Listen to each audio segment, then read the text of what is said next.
the dish. As always, I'm Jalen Russell, joined again by Jalen Gray, giving you the latest from the NBA.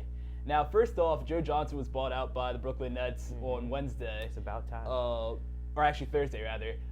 Who do you think is his best fit right now going forward? I actually think he should go back to Boston, the team that drafted him back in 2001. I mean, I think it would just add so much more purpose to his career at this point. I mean, he's really going to go to any other contender and just be on the end of the bench. He's going to be like T-Mac was to the Spurs, and I think that was 2013. But I mean, first of all, they need veteran leadership. They're a young team. Their oldest players are 28 years old, and they have a lot of good young talent. They have Jay Crowder, who is also their only other small forward, so he adds depth to that position. But let me ask you a question. Is Boston going to win the title with him?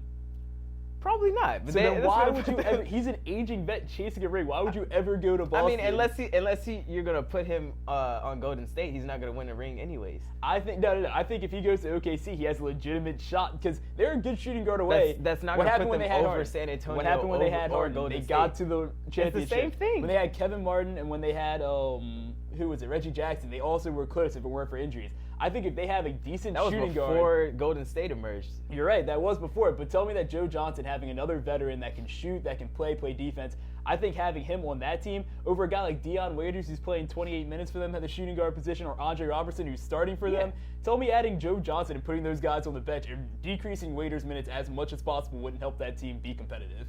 With Russell Westbrook and KD playing out of their minds like they already are. I think he'd take away a bit of Dion Waiters' minutes, and I don't think he'd do much with him. I think in Boston he'd have purpose. You know, he'd add veteran leadership to this young team. He'd have purpose and no rings. It would put them in a tier with like the Torontos, and they'd be closer to Cleveland. Second place in Eastern Conference. All right. That's what he's shooting they're going to be third in the West. Hey, I think that they'd have a better shot there. But moving on, bringing up Dion Waiters, him and Lance Stephenson, they're two kind of odd cases in the NBA. Guys that looked like they were going to be ascending for stardom and then kind of just fell flat on their faces. But at this point, who would you rather have on your team? I mean, really, it's asking me to pick the lesser of two, dumpster fires. But I guess I gotta say Lance Stephenson, just because in his overall career, I've seen better play from him. I've seen better potential from him. He led the league in triple doubles 3 seasons ago. If we're gonna go off what he did 3 seasons ago, we might as well bring up how Kobe was but dropping 28 points 3 seasons ago. Dion Waiters hasn't accomplished half of that.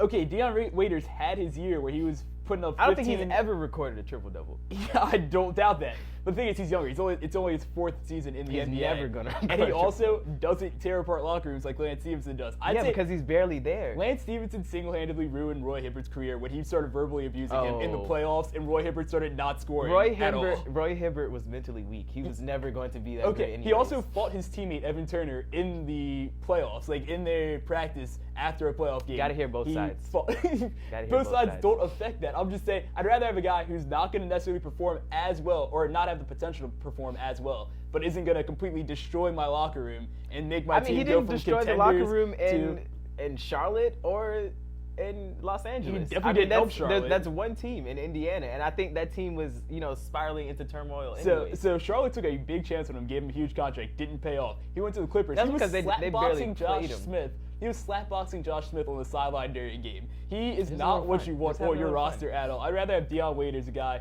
who's young, guy who misses wide open layups. Hey, we can work on that. That's all I'm saying. He can get looks better. like he barely knows what's going on half the time. He can get better. He has confidence. I have confidence in him moving forward more than Lance. I think Lance Stephenson has much more competitive fire. I'll give you that. And a lot more potential than Dion Waiters. Yeah, potential to blow in LeBron's ear. But that's all we have for you this week moving forward. Have a good week, and we'll see you later.